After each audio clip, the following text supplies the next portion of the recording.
most importantly, I think when a lot of people get out, the first thing they want is a place to, to stay. That's the biggest fear, because all the people that I've talked to, one of the things we always talk about, where am I going to live?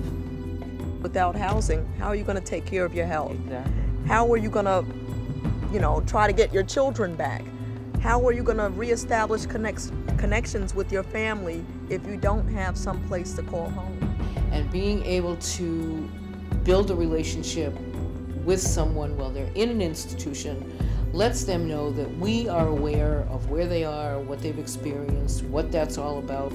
I was crying for help, but nobody was trying to help me. This lady just showed up out of nowhere and told me, listen, I got these people with a nice program. You're gonna love it.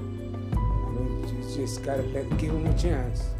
And that's how I met Span. About 10 days before I wrapped up, I went to see her. She said, don't forget about me. I called some people for you. They're gonna pick you up.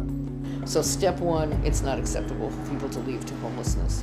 Step two, if you have a health issue such as HIV, coming out of an institution sets you up almost to fail.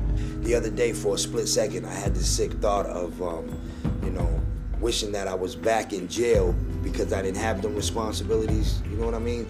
Like, it was like an overwhelming feeling for a little bit, because in jail, I mean, you know what I'm saying, it's three meals a day, no bills, no nothing, there's rec and stuff like that. And that's why, you get an anxiety about going back out in the street. Because I knew if I didn't leave the Department of Corrections with a plan, I would end up using drugs again and either, ODing and dying or coming back with another case.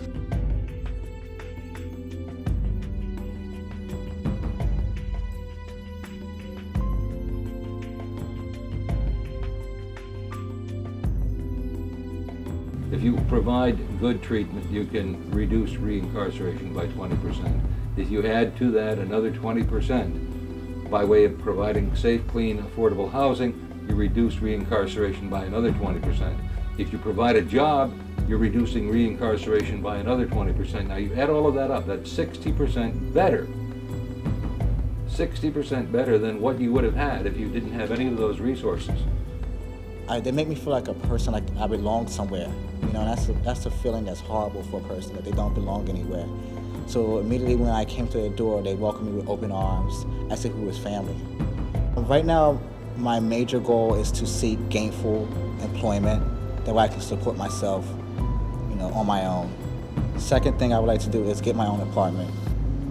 And, both of those, they're realistic goals, but they're gonna be hard goals to fulfill though. But I'm ready for the fight.